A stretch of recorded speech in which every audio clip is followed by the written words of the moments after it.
All right, so we're back. Let me put the tripod down. Don't have to cone this the whole time, but yeah. So we're back. It's day 2 after getting back. You know, traveling however long to get this Evo. Angle this up a little bit. But yeah, so some of the parts that I ordered for it already came. Unfortunately, one of the parts is wrong. So I'm talking with I think I ordered these from MAP, and hopefully they just, you know, send the proper faceplate for, I think it's this one. Yeah. So this is supposed to be an oil pressure gauge. You can see by the faceplate. But for whatever reason, it's reading boost. So hopefully MAP, you know, sends back the correct version of that, and then we can just, you know, continue. But oil pressure, boost, AFR gauges ordered. They're here, and today we're gonna go through like a typical install. Evos have been out for 20 years or something like that, so there's probably videos from 10 years ago that are doing the same thing. It's nothing special really. We're gonna, for boost, we're gonna tee into the fuel pressure regulator. For oil pressure, we're just gonna go into the block. I have to see if I need that. I don't think I need that adapter fitting. I think this fitting may go directly into the block, but I cannot remember. So I'm gonna look at that, or kind of try to size it up and then see if it's correct. I don't think it is, because I think you need a 1/8 to 3/8 adapter piece for this, so that you actually show it into the block. But whatever, we'll figure it out once we get to that. And then for AFR, we're going to, you know, just put it into what I found out is the wideband sensor location that's already drilled here, and we're gonna hope, fingers crossed, that it actually fits in. So whoever owned the Evo before the last guy owned it, had a LC1, Innovate LC1 O2 wideband controller. So it has everything hooked up. I don't think it works, or it's not hooked up correctly to the point where, you know, I could plug in like Evo Scan or something to try to log the AFRs right now. But I'm hoping that the place they have the current wideband sensor is going to accept this AEM wideband sensor. I think Innovate use Bosch. I don't know if there's different threads or anything like that, but hopefully, fingers crossed, you know, it works correctly. So actually, let me pull you guys over here and show you what I found out about this. Yeah, man, as we can see, everything is in complete disarray, because I was just ripping everything out and just trying to figure out what's going on. So, of course, all of these that were in there, because, you know, I didn't know what the hell was going on. But figured out that here is the LC1, the first generation wideband controller, and then here's a bunch of wiring that some shop did to integrate this plug from the ECU to control the wastegate, I think, because this pin is to the stock boost control solenoid. They spliced it here, as you can see. Kind of see the wire, or what it looks like. And when I tracked it down, it looks very similar to, let's see, it looks very similar to that green wire right there for the wideband, or the boost controller. And as we can see right here, those lines are clipped because it actually runs the Turbo Smart manual boost controller. So ordered an electronic boost controller. Probably gonna have to rehook that wire back up in there to control the boost electronically. Manual boost controllers only work, and they can only be fine-tuned so far. So probably gonna have to cut these wires and then probably crimp them right there or something, and then hopefully everything just works correctly. I'm not really sure, but these this weird like jump between gauges. This looks like, I don't know, 24 gauge, 26 gauge or something. This looks a little bit more like 22, and then this looks like 18 or something, or maybe even 16. So I don't know what was going on there. I'm hoping that I can just splice these together about right there, electric tape everything, and then it's good to go. And then rip out all of this junk like this. It is just a cluster of wires, random stuff everywhere. So I'm hoping that's the only place that this is hooked up to. As you can see down here, I don't know how well you can see, but down here is where the this right here, the wideband that's used for control the AFRs is here, or read the AFRs is there. And then for some reason there's a second, let's see what this goes into, because this just runs into like a random plug. After the cat there's a second sensor. I don't know if it monitors that you know, the AFRs after the cat or what's going on there, but there's two of them that I need.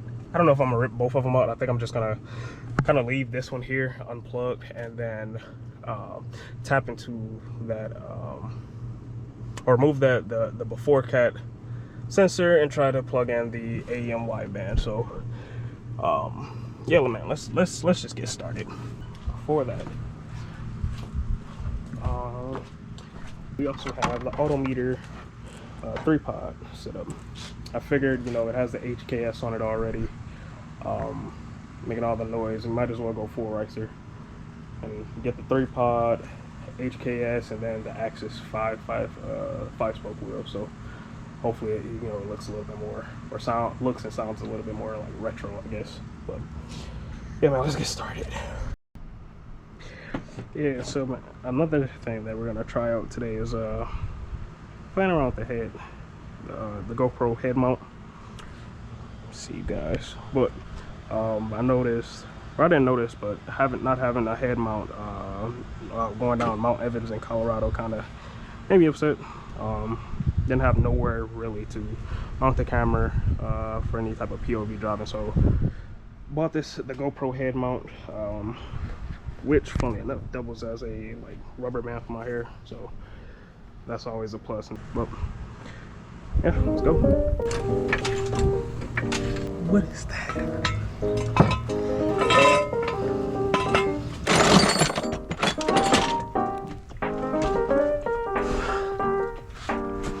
Where's my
So, figured you guys would want to see more like this than a, what the heck?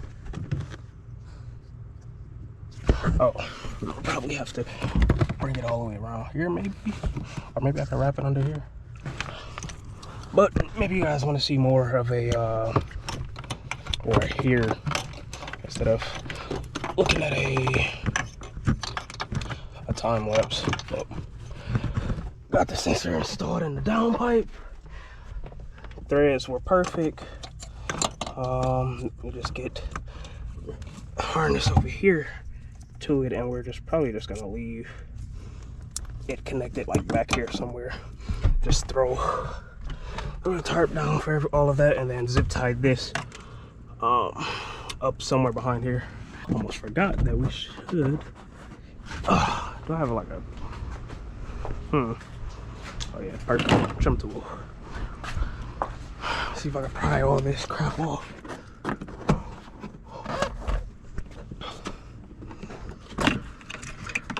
That came off way too easy. Way too easy.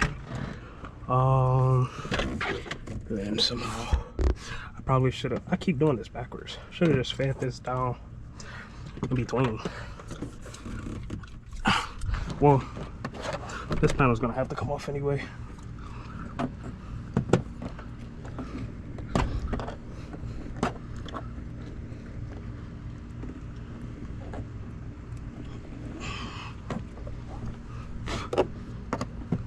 There we go. Bam. I can actually see. Bam, feed it through here. Try to fiddle around for it under here, under the kick panel. Got it. Pull it all the way through. There we go. Maybe I could zip tie the extra. I forgot the autometer doesn't have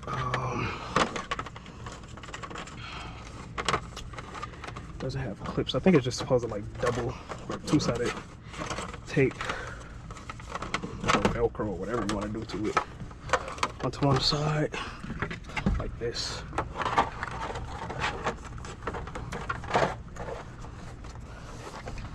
Let's see. I do it like this so I look better.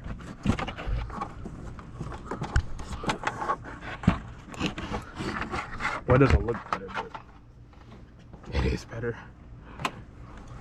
This.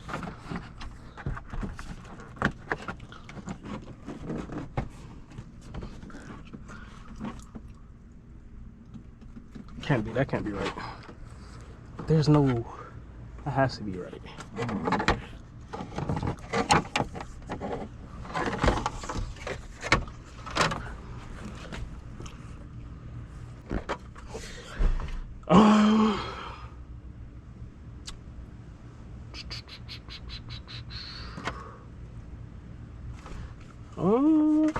Let's do this.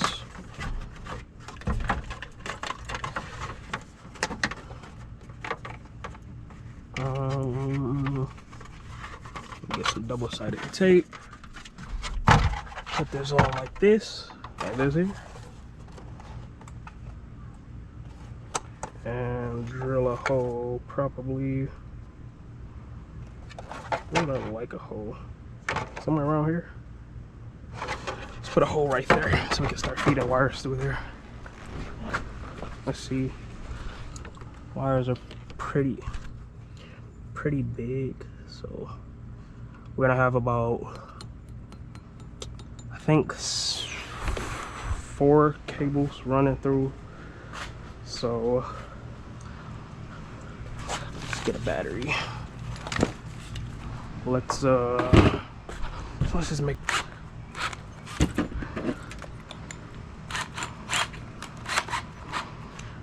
Let's go right through here.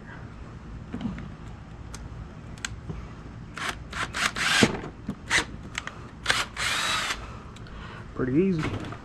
Let's see if we need to make it bigger though. Definitely needs to be bigger. Way bigger. So let's go with the big boy bit. Let's just go all out. Throw the biggest bit I have. See what happens.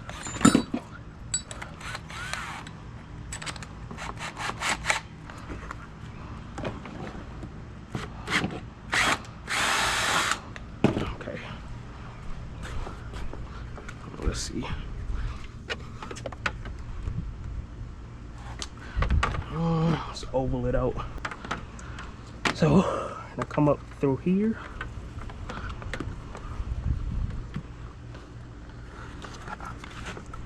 Like so. And then put the odometer on top. Bam. Oh. Let's see what it said was the right way to do this.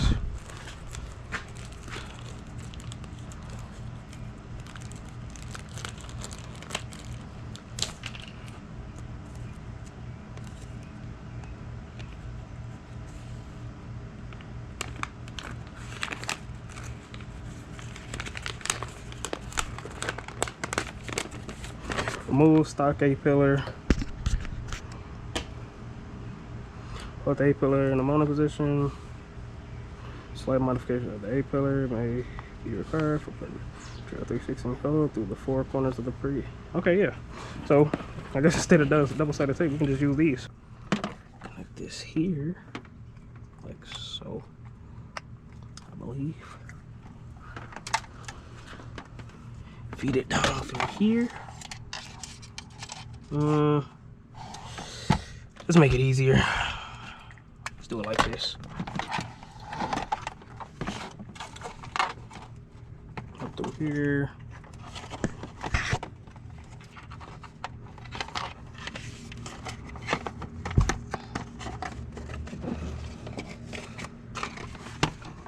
Either we're gonna have to drill more holes or make this bigger. So actually, that should be fine. It's only two more.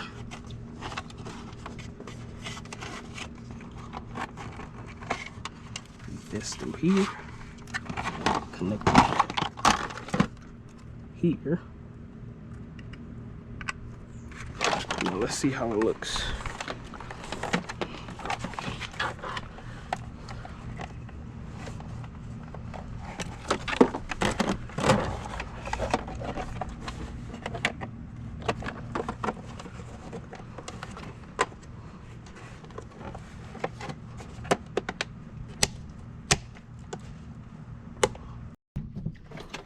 Let's hit it with a nail file, a little bit more. Should be just barely enough. It's going everywhere.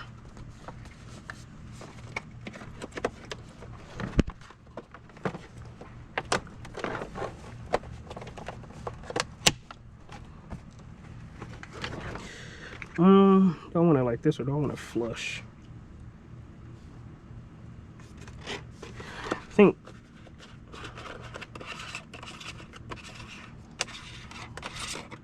faceplate.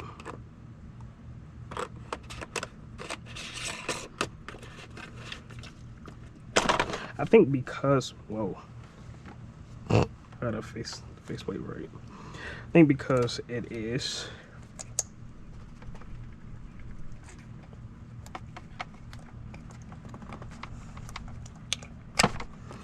we're gonna take this off because it is such a tight fit already. I think the GoPro, well, sorry for the noise in the background. I think somebody's decided to, yeah, I think my neighbor's deciding to, I don't know, use the leaf blower for some reason. But, so I think the GoPro like died because of the heat, but this is what I got so far. Airfare gauge installed, and then I have two open spots. This is gonna be for my boost gauge, and then this is gonna be my oil pressure sensor gauge.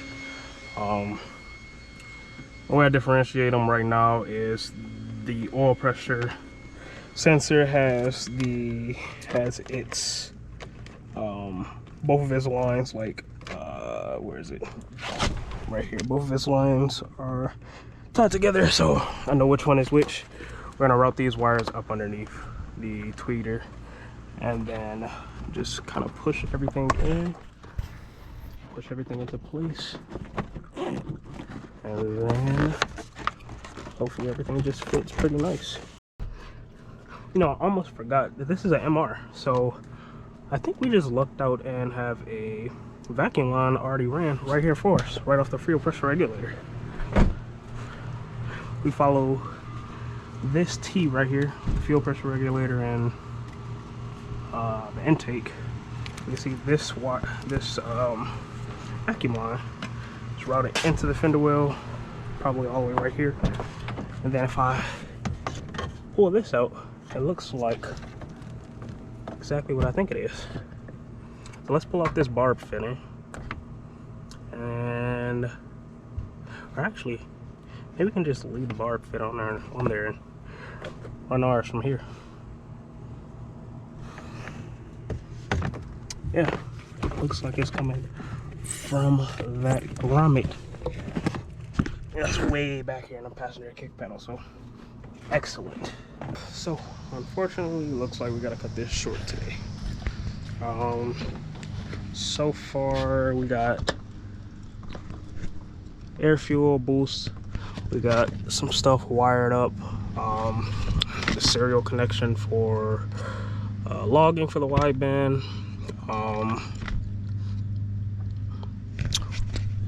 power. We're going to probably go to AutoZone or something, get ground ring terminal, probably about the same size as this, but it's probably like a quarter 20 or something. And then yeah, finish this wiring up tomorrow. So I guess we'll put this up and then see y'all tomorrow. All right, so I'm gonna lie to y'all, it didn't actually rain, as you can see. No water nowhere. So wrapped up the install for the boost gauge and the AFR gauge, oil pressure gauge. I'm not gonna finish the install, it's just sitting up in there. So put everything together. Let me show you all. First off, let me show you all, this is the LC1 stuff. Old Bosch sensor, which I think I could have used, depending on how this plug looked, because the AEM stuff is actually compatible with certain Bosch AFR sensors. I think the LSU like 4.9 or something like that. Everything's connected. Let's go put the battery back in, and then fingers crossed, let's see what happens to it. See if we get some readers or something. Sensors right there, fingers crossed, once I put this key in, that we have life. Whoops.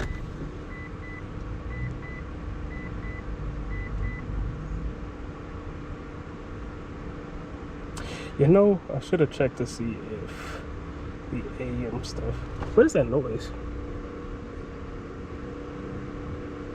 Something is going crazy.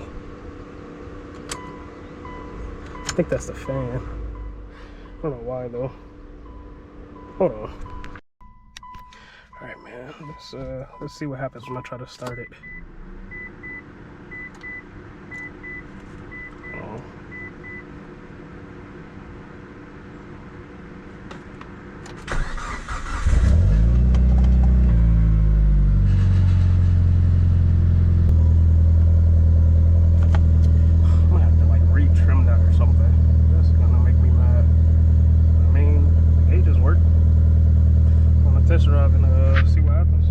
But yeah, man, I think that's pretty much it for this install. I guess that wraps up everything. I just want to make sure that if anyone else wants to, you know, attempt to install their own gauge, especially that oil pressure gauge, make sure you have everything that you are gonna need. AEM specifically comes with butt connectors that you can use. You're gonna need some fuse taps if you plan to you know, just install or get power from the fuse box. That's a much cleaner way. It's reversible, and you really won't have to deal with too many or any like real crazy wiring issues or power issues like parasitic draw or something. Down there is also a grounding bolt, kind of to the left behind all of the wiring there, so that's a good grounding location also. I think the main harness that runs over there is also grounded there. And yeah, man, yeah, just make sure you use that. grommet right under or right by the right in front of the passenger seat is the best place for you know, just to route the wideband sensor. 3 wiring looms. I wanted to keep the sensor wires the same color when I extended them, just to make it easier. You could probably label them and then route them in, but different colors makes it easier to, you know, not mess up whenever you're re-crimping the wires. Let's see what else. If you have an MR, try to see if you still have the same or the stock boost reference. I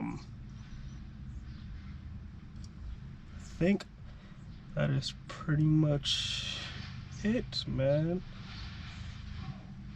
I can't really think of anything else that it's like definitely. Oh, make sure you have a BSPT to NPT fitting for that oil pressure sensor, because I went through so many sensors or so many adapters that none of them really work because of British standard pipe threads versus I don't know, whatever the other one is. Make sure you have that correctly. They're on Amazon for cheap, pretty much. They aren't something that's stocked pretty local, so make sure you have that either installed or already ordered, or, you know, go to Amazon for that. And then I think that's it. I think that's all I really have to say. Install one, smooth, and yeah, we'll just catch you on the next one. And we're gonna do some POV driving again, not with the new stuff on there. So yeah.